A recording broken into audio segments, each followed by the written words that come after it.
Isang grupo ng mga teenager ang aksidenteng kumuha ng litrato nang hindi nila namamalayan na ito ang magiging hatol sa kanila ng kamatayan. Nagsisimula ang pelikula sa pagpapakilala ng dalawang magagandang dalaga na nagngangalang Sarah at Linda habang sinusuri nila ang isang kahon na naglalaman ng mga gamit ng yumaong ina ni Sarah. Matagal nang pumanaw ang ina ni Sarah at habang naglilinis ng bahay, natuklasan ni Sarah ang ilan sa mga lumang gamit ng kanyang ina na nakaimbak sa loob ng kahon. Habang sinusuri nila ang laman nito, nakita ni Sarah at Linda ang isang lumang Polaroid camera na dating pag-aari ng kanyang ina.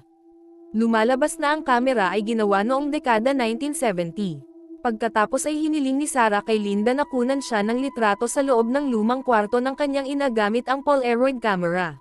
Pagkatapos makuha ang litrato, hinintay nila ang resulta, ngunit bago pa man tuluyang mabuo ang larawan, tinawagan siya ng ina ni Linda at sinabihan na umuwi na. Dahil wala nang ibang pagpipilian, hinatid ni Sarah si Linda sa pintuan.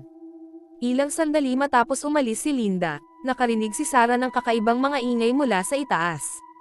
Nilinggan niya ang litrato ng Polaroid at laking gulat niya nang makita ang isang madilim na anino na nakatayo sa likuran niya.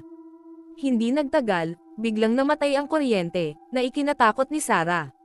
Dali-dali siyang bumaba para ibalik ang kuryente, ngunit nagulat siya nang biglang may nahulog na bola mula sa attic, kahit na mag-isa lang siya sa bahay. Dahil sa kuryosidad at takot, nagpasya si Sarah na siyasatin ang attic. Pagpasok niya, marahas siyang inatake ng isang di nakikitang nilalang at agad na napatay. Ang eksena ay napunta sa isang dalagang nagngangalang Bird. Mahiyain, tahimik, at may tendensyang mag-isa si Bird. Nag-aaral siya sa Locust Harbor High School at bihirang makipag-usap sa kanyang mga kaklase. Sa paaralan, may gusto siya sa isang gwapong estudyante na nagngangalang Connor, ngunit hindi pa siya nakahanap ng lakas ng loob na aminin ang kanyang nararamdaman. Para makatulong sa mga gastusin sa paaralan, nagtrabaho si Bird sa isang tindahan ng mga antigo na pagmamay-ari ng kanyang kaibigang si Tyler. Isang araw, habang nagtatrabaho si Bird sa tindahan, dumating si Tyler na may dalang regalo para sa kanya, isang lumang Polaroid camera. Ang kamerang ito ay napakabihirang dahil ginawa ito noong dekada 1970. Tinanong ni Bird si Tyler kung saan niya ito nakuha, at ipinaliwanag ni Tyler na may nagbenta nito sa napakamurang halaga, na agad niyang nakuha ang kanyang atensyon. Napansin ni Bird ang inisyal na RJS na nakaukit sa kamera. Nabighani siya sa antigo na bagay, kaya tinanong niya kung maaari niya itong iuwi. Bago siya umalis dala ito, sinabihan ni Tyler si Bird na siguraduhing gumagana pa rin ng maayos ang kamera. Noong una, gusto ni Tyler na kunan ng litrato si Bird, ngunit tumanggi siya dahil nahihiya siyang nasa harap ng kamera. Sa halip, kusang loob na nagboluntaryo si Tyler na maging paksa ng pagsubok na larawan. Habang hinihintay nilang mabuo ang larawan, dahan-daang lumapit si Tyler at sinubukang halikan si Bird. Nang mapagtanto ang kanyang ginagawa, mabilis na umalis si Bird ng tindahan dala ang Polaroid camera. Pagdating sa bahay, naglagay siya ng isang bagong pakete ng film sa camera para magamit niya ito. Di nagtagal, dumaan ang kaklase ni Bird na si Casey at inimbitahan siya sa isang salo-salo na inorganisa ng isa pang kaklase na nagngangalang Avery. Noong una ay tumanggi si Bird dahil ayaw niyang makasama ang malalaking grupo ng mga tao. Gayunpaman, patuloy siyang hinihikayat ni Casey, umaasang mas makikisalamuha si Bird at magkakaroon ng mga bagong kaibigan. Matapos ang paulit-ulit na pamimilit, sa wakas ay pumayag si Bird na dumalo. Nang gamabi na, sinundo ni Davon, Nina, at Casey si Bird. Pagkatapos ng medyo mahabang biyahe, nakarating sila sa bahay ni Avery. Pagpasok pa lang niya sa party, nakaramdam agad ng pagkailang si Bird dahil sa malakas na musika. Tumanggi siyang uminom ng alak at wala siyang interes na sumayaw kasama ang lahat. Samantala, sa ibang lugar, isinasara ni Tyler ang kanyang tindahan ng mga antigo dahil gabi na. Habang naglilinis ng tindahan, aksidente niyang natuklasan ang isang lumang projector na naglalaman ng ilang mga antigo na litrato. Sa isa sa mga larawan, napansin niya ang isang madilim na anino na nagkukubli sa likuran. Noong una, inakala ni Tyler na may mali sa projector, ngunit mabilis niyang napagtanto na nagkakamali siya. Walang babala, isang nakakatakot na nilalang ang biglang umatake sa kanya, na agad siyang pinatay. Bumalik ang kwento sa salo-salo, kung saan mag-isang nakaupo si Bird. Habang mag-isa siya, nilapitan siya ni Connor at sinimulan ang isang pag-uusap. Mabilis na nagkakilala ang dalawa at nagsimulang mag-usap. Labis na humanga si Connor sa daladalang vintage Polaroid camera ni Bird. Di nagtagal, lumapit sina Davin at Mina at niyaya sina Connor at Bird na magpakuha ng litrato. Gayunpaman, dahil hindi komportable si Bird na nasa harap ng kamera, pinili niyang huwag sumama sa kanila. Dahil dala niya ang Polaroid, napagdesisyonan niyang siya na mismo ang kumuha ng litrato. Habang naghahanda siyang kunan ng litrato sina Davin, Mina, at Connor, biglang sumulpat din si Casey sa frame. Matapos mabuo ang litrato, sinuri nila itong mabuti, ngunit wala silang napansing kakaiba. Maya-maya pa, nilapitan ni Avery si Bird dahil nabighani ito sa Polaroid camera. Hiniram niya ito sandali at kinuhanan ng litrato ang sarili. Sa eksaktong sandaling iyon, dumating ang mga pulis sa bahay ni Avery, na napilitan si Avery na bumaba. Lumalabas na dumating ang mga opisyal para ipaalam kay Bird na natagpuang patay si Tyler sa ilalim ng kakilakilabot na mga pangyayari. Isa sa mga opisyal, si Sheriff Thomas, ang nagdala kay Bird sa istasyon ng pulisya para sa karagdagang pagtatanong. Ayaw maniwala ni Bird na patay na si Tyler dahil tila maayos naman ang kalagayan nito ng araw ding iyon. Tinanong ni Thomas kung may mga kaaway si Tyler, ngunit iginiit ni Bird na mabait na tao si Tyler, at hindi niya maisip na may gustong manakit sa kanya. Bago siya paalisin, hiniling ng pulisya kay Bird na kontaken sila kung may malaman siyang maaaring makatulong sa investigasyon. Nang gabing iyon, sinimulang suriin ni Bird ang mga litratong kuha gamit ang Polaroid camera, kasama na ang litrato ni Tyler, ang litrato ni Avery na kuha niya mismo, at ang litrato ng grupo na kinabibilangan nina Casey, Connor, Mina, at Davin. Habang tinitingnan ang litrato ni Avery, napansin ni Bird ang isang madilim na anino na nakatayo sa likuran niya. Gayunpaman, kinukumbinsi niya ang sarili na malamang anino lamang ito ng isang taong dumaan. Dahil maraming tao ang gumagalaw habang nagaganap ang salo-salo. Pagbalik sa bahay ni Avery, umuwi na ang lahat, at naiwan si Avery na mag-isa. Habang kinukuha niya ang basura mula sa salo-salo, bigla siyang nakarinig ng mga kakaibang ingay mula sa itaas. Nang mag-imbestiga siya, nakaharap niya ang isang nakakatakot na nilalang na agad siyang inatake.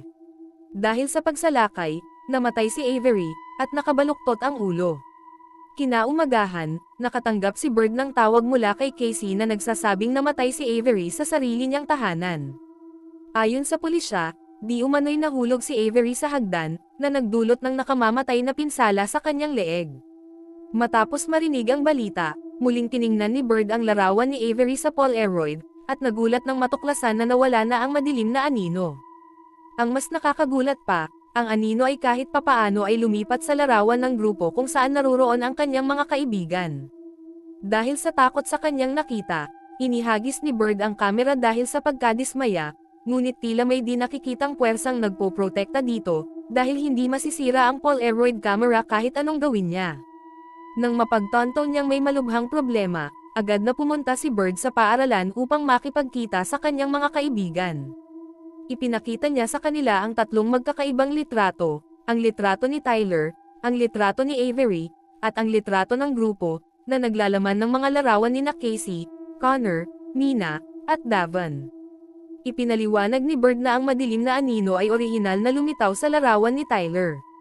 Pagkamatay ni Tyler, ang anino ay lumipat sa larawan ni Avery, at pagkatapos mamatay ni Avery, kahit papaano ay lumipat ito sa larawan ng grupo ng kanyang mga kaibigan. Natatakot si Bird na silang lahat ay nasa panganib na ngayon. Sa kabila ng kanyang babala, wala ni isa sa kanyang mga kaibigan ang naniwala sa kanya at inakala na ang pagkamatay ni Tyler at Avery ay mga trahedya lamang. Si Davin, na walang paniniwala sa anumang supernatural, ay nagpasya na patunayang mali si Bird sa pamamagitan ng pagsunog sa larawan ng grupo. Nang marating ng apoy ang imahe ni Mina sa litrato, biglang nagliyab ang kamay ni Mina sa totoong buhay, na nag-iwan sa lahat ng lubos na nagulat. Pilit nilang sinubukang patayin ang apoy sa kamay ni Mina, ngunit walang nangyari. Mabuti na lang at mabilis na naapula ni Bird ang apoy sa litrato, at agad ding tumigil ang apoy na kumalat sa kamay ni Mina. Mula sa sandaling iyon, nakumbinsi ang lahat na isinumpa ang Polaroid camera. Sino mang makuna ng litrato gamit ang kamera ay mamamatay kalaunan, at anumang pinsalang may dudulot sa litrato ay makakaapekto rin sa taong nasa loob nito. Dahil sa mga paso sa kanyang kamay, dinala si Mina sa ospital para sa paggamot. Nanatili si Davon upang bantayan siya habang ang iba ay patuloy na nag-uusap tungkol sa isinumpang kamera. Tinanong ni Connor si Bird kung saan niya ito nakuha. Inamin ni Bird na wala siyang ideya kung saan ito orihinal na nagmula, at si Tyler lamang ang nakakaalam kung saan ito binili. Pagkatapos ay inalok ni Connor na ihatid si Bird papunta sa tindahan ng mga antigo ni Tyler sa pag-asang makahanap ng impormasyon tungkol sa pinagmulan ng kamera. Pagdating nila, sinabihan ni Bird si Connor na manatili sa kotse habang siya mismo ang naghahalughog sa tindahan. Kumbinsido siyang hindi siya kayang saktan ng multo dahil hindi pa siya nakunan ng litrato ng Polaroid camera. Gayunpaman, ilang sandali lamang pagpasok sa tindahan, nakarinig si Bird ng kakaibang mga ingay na umalangaw-ngaw sa buong gusali. Bigla siyang inatake ng multo. Mabuti na lang at dumating si Connor sa tamang oras at nailigtas siya mula sa nilalang. Naguluhan si Bird kung bakit siya tinarget ng nilalang na iyon, kahit hindi pa siya nagpakita sa isang litrato ng Polaroid. Mas maingat na sinuri ni Connor ang larawan ng grupo at napagtanto niyang ang mukha ni Bird ay makikita sa salamin ng kunan niya ng litrato ang kanyang mga kaibigan. Dahil sa refleksyon na iyon, hindi namamalayang naging bahagi na pala ng litrato si Bird, ibig sabihin ay sumusunod na rin sa kanya ang sumpa. Nang mapagtanto ang panganib, agad na nagtungo sa ospital sina Connor at Bird. Habang nagmamaneho, tinawag ni Bird si Mina at binalaan itong huwag mag-isa dahil maaaring umatake ang multo anumang oras. Sinubukan ni Mina na tawagin si Davon, ngunit nasa labas ito ng silid at hindi niya ito marinig. Dahan-daang lumapit ang multo kay Mina at agad itong pinatay. Maya-maya, bumalik si Davon sa kanyang silid sa ospital, at nalaman niyang wala na ito. Nang hinawi niya ang kurtina, laking gulat niya nang matuklasan si Mina na nakabitin ng walang buhay mula sa itaas.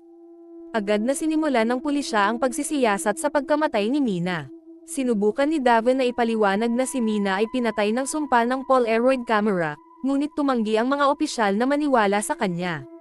Pagdating ni Bird at Connor sa ospital, sinisi ni Davon si Bird sa pagkamatay ni Mina. Galit niyang ikinatuwiran na kung hindi lang sila kinunan ni Bird ng litrato sa party, wala sana sa kanila ang naging biktima ng sumpa. Ang tanging nagawa lang ni Bird ay humingi ng tawad dahil wala siyang kaalam-alam na isinumpa pala ang kamera. Ginawa ni Connor ang lahat para aliwin siya at nangakong tutulong upang matuklasan ang katotohanan sa likod ng pinagmulan ng kamera. Habang naghahanap sa bag ng kamera, natuklasan ni Bird ang isang lumang ebidensya ng pulisya na may kaugnayan sa isang kaso ng pagpatay noong 1974. Dahil sa hinala na ang kaso ay konektado sa kamera, tumungo sina Bird at Connor sa pampublikong aklatan upang maghanap sa mga archive ng lumang pahayagan. Matapos maghanap sa napakaraming lumang pahayagan, sa wakas ay nakakita sila ng isang artikulo na may kaugnayan sa kaso. Inilarawan sa artikulo ang isang lalaking nagngangalang Roland Joseph Sable, na pumatay sa 3 teenager. Si Roland ay dating nagtrabaho bilang guro ng photographia sa kanilang sariling paaralan, ang Locust Harbor High School. Isiniwalat din sa ulat na si Roland ay kasal sa isang babaeng nagngangalang Lena Sable. Nang marinig ni Bird ang pangalang Roland Joseph Sable, agad niyang naalala ang mga inisyal na nakaukit sa kamera. Ang mga letrang RJS ay malinaw na mga inisyal ni Roland Joseph Sable, kaya lalong nakumbinsi si Bird na dating pagmamay-ari niya ang Polaroid camera. Habang patuloy nilang binabasa ang artikulo sa pahayagan, natuklasan nila na si Roland ay binaril at napatay ng mga pulis matapos mahuli sa pagtatangkang pumatay ng isa pang teenager. Natagpuan din nila ang address ng bahay ni Roland at nalaman na malamang nabuhay pa ang asawa nito. Matapos makuha ang address, nakipagkita sina Bird at Connor kina Casey at Davon sa isang cafe. Galit na galit pa rin si Davon sa pagkamatay ni Mina, at patuloy na sinisisi si Bird sa lahat ng nangyari. Nagbanta pa nga siyang kukuhanan ng litrato si Bird para siya ang maging susunod na biktima ng sumpa. Ipinaliwanag ni Bird na isinumpa na siya dahil hindi namamalayang lumitaw ang kanyang refleksyon sa litrato ng grupo. Pagkatapos ay pinag-usapan nilang apat kung ano ang dapat nilang gawin sa impormasyong kanilang natuklasan. Hinanap ni Casey ang address online at natuklasan na lumipat na pala si Lena Sable sa bahay ilang taon na ang nakalilipas. Ang ari-arian ay tinitirhan na ngayon ng isang babaeng nagngangalang Ann Faraday. Si Davon, nagalit pa rin kay Bird, ay biglang kinuha ang Polaroid camera at sinubukang kunan siya ng litrato para mauna siyang mamatay. Agad na hamarang si Connor para pigilan siya, at nagkaroon ng pagtatalo ang dalawa. Habang nagkakagulo, aksidenteng nakuhanan ni Connor ng litrato si Davon. Nang mabuo ang litrato, ang madilim na anino na dating lumitaw sa litrato ng grupo ay biglang lumipat sa litrato ni Davon. Nangangahulugan ito na si Davon na ang susunod na target ng multo. Dahil sa takot, agad na sinubukan ni Davon na kunan ng larawan si Bird, ngunit pinigilan siya ni Casey. Dahil sa bug zone ng damdamin, sinaksak ni Casey ang imahe ni Davon sa litrato gamit ang kamay. Agad na lumitaw ang katumbas na sugat sa totoong kamay ni Davon. Sa sandaling iyon, lubos nilang napagtanto na anumang gawin sa isang litrato ay mangyayari rin sa taong nasa loob nito. Kung nasira ang litrato, magdudulot din ng parehong pinsala ang biktima sa totoong buhay. Galit na galit at tuluyang nawalan ng kontrol, sinuntok ni Davon ang isang pulis na nagtangkang putulin ang kanilang pagtatalo. Dahil sinaktan niya ang isang pulis, inaresto si Davon at ikinulong sa isang selda ng kulungan sa loob ng susunod na 24 na oras. Nagmakaawa sina Bird at Connor kay Sheriff Thomas na palayain siya, na ipinaliwanag na nasa malubhang panganib si Davon. Kung mananatili siyang mag-isa, madali siyang mapatay ng multo. Gayunpaman, tumanggi si Thomas na maniwala sa mga multo o sumpa. Iginiit niya na manatili si Davon sa kulungan upang matuto siya mula sa kanyang mga ginawa at maiwasan ang pagdudulot ng karagdagang gulo. Dahil hindi makalaya si Davon, binisita siya ni Bird sa kanyang selda at humingi ng tawad sa lahat ng nangyari. Kalaunan ay humingi rin ng tawad si Davon sa kanyang inasal. Habang palabas na si Bird ng istasyon ng pulisya, nakatanggap siya ng tawag mula kay Casey, na patuloy na nag-iimbestiga sa babaeng nagngangalang Ann Faraday. Natuklasan ni Casey ang isang nakakagulat na impormasyon. Si Ann Faraday ay si Lena Sable talaga. Pagkamatay ni Roland, binago ni Lena ang kanyang pangalan sa Ann Faraday upang itago ang kanyang tunay na pagkakakilanlan sa publiko. Sa madaling salita, sina Ann Faraday at Lena Sable ay iisang tao lamang. Ang pangalang Ann ay isa lamang bagong pagkakakilanlan na ginamit ni Lena pagkatapos ng pagkamatay ni Roland. Nang malaman ni Bird ang katotohanan, agad silang nagtungo ni Connor sa address na kanilang natagpuan. Di nagtagal pagkaalis nila, nagsimulang makaranas si Davon ng nakakatakot na mga supernatural na kaguluhan sa loob ng kanyang selda. Dahil walang matatakbuhan, unti-unti niyang tinanggap ang kanyang kapalaran. Di nagtagal, pinatay si Davon ng multo habang nakakulong pa rin sa loob ng selda. Sa madaling salita, nakarating sina Bird at Connor sa bahay ni Lena Sable. Balak ni Bird na ibalik ang kamera ni Roland kay Lena, umaasang mapipigilan nito ang pagdurusa ng espiritu ni Roland sa kanila. Sa sandaling makita ni Lena ang kamera, agad na bumalik ang mga alaala ng kanyang yumaong asawa. Pinapasok niya sina Bird at Connor sa loob at sinimulang ikwento sa kanila ang tungkol sa malungkot na nakaraan ng kanyang pamilya. Maraming taon na ang nakalilipas, ang kanyang pamilya ay namuhay ng masaya. Si Lena ay kasal kay Roland at sila ay nagkaroon ng isang magandang anak na babae na nagngangalang Rebecca Sable. Si Rebecca ay tahimik at mahiyain, halos kapareho ni Bird. Sa katunayan, bihira siyang umalis ng bahay. Nagbago ang lahat ng bigyan ni na Roland at Lena si Rebecca ng Polaroid camera.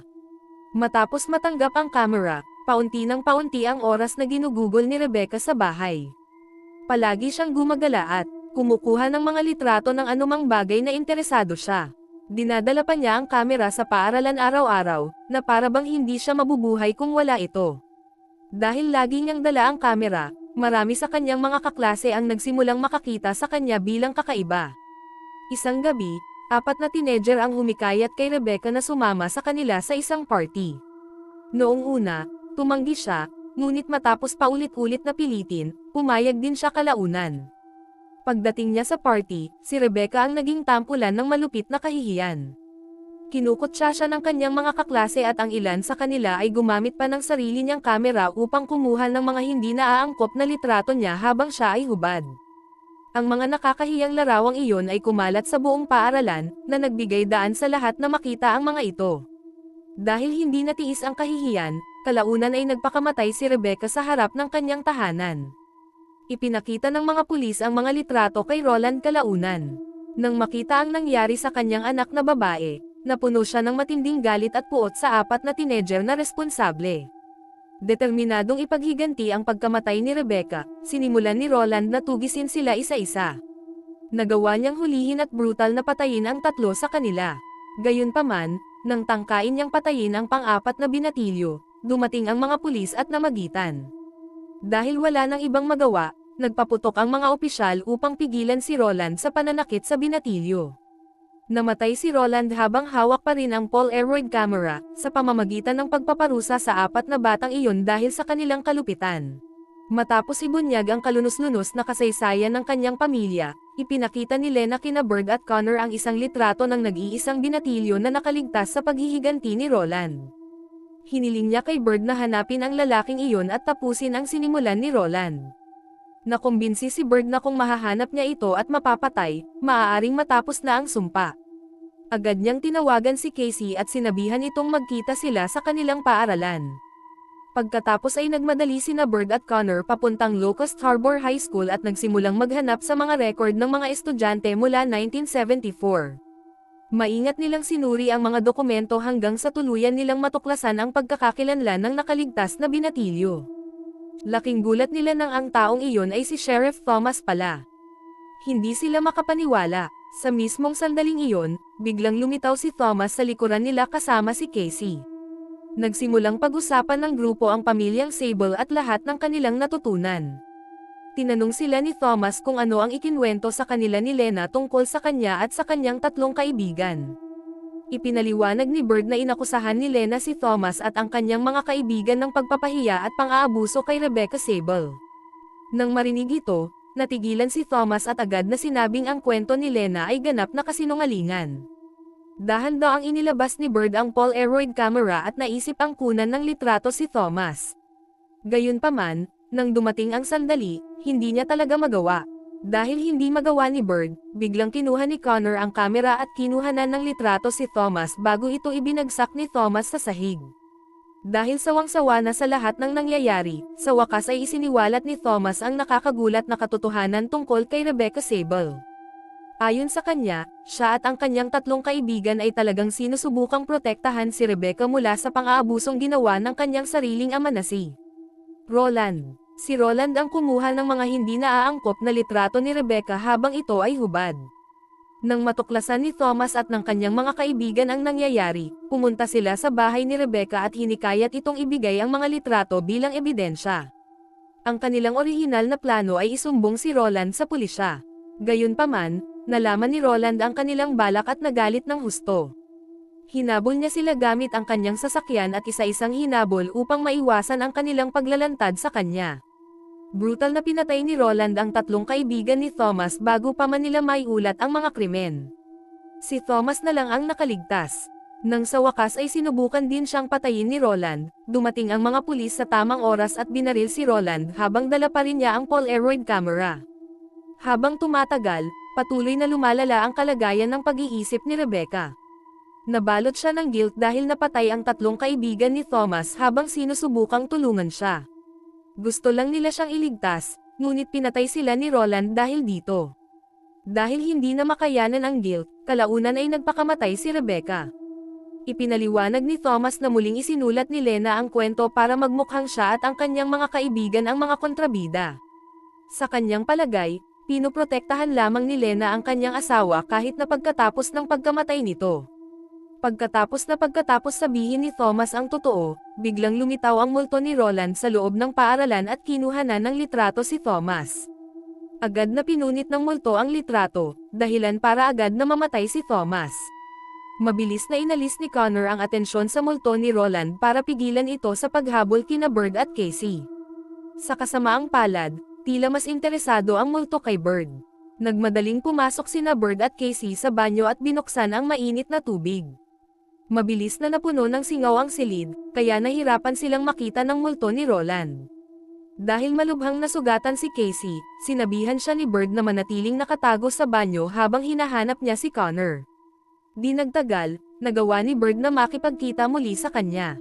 Matapos mapagtanto na ang multo ni Roland ang target ni Bird, nakaisip si Connor ng isang plano. Sinabihan niya si Bird na akitin ang multo na magpakita ng sarili. Kapag lumitaw si Roland, Kakailanganin niyang kunan ito ng litrato at pagkatapos ay sunugin ang larawan. Naniniwala si Connor na ang pagsira sa larawan ay sisira rin sa multo. Pumayag si Bird sa plano at agad na dinala ang multo ni Roland sa silong ng paaralan. Pagpasok niya sa silong, natuklasan niya ang isang silid na kapareho ng lugar kung saan minsang pinahirapan ni Roland si Thomas. Maingat na naghintay si Bird ng tamang sandali at kalaunan ay nagtagumpay sa pagkuha ng litrato ng multo ni Roland. Nang mabuo ang larawan, dinurog ni Bird ang litratong nasa kamay niya, dahilan para mabali ang mga buto sa buong katawan ng multo ni Roland. Upang tuluyan itong masira, naglabas si Bird ng lighter at sinunog ang litrato. Ilang sandali pa, tuluyan ng nalipol ang multo ni Roland. Pagkatapos ay bumalik si Bird sa itaas at muling nagkita kina Connor at Casey. Sa huli, silang tatlo na lamang ang nakaligtas sa nakakatakot na sumpa ni Roland. Sa huling eksena, itinapon ni Bird ang isinumpang Polaroid camera sa karagatan, na siyang nagtapos sa kwento.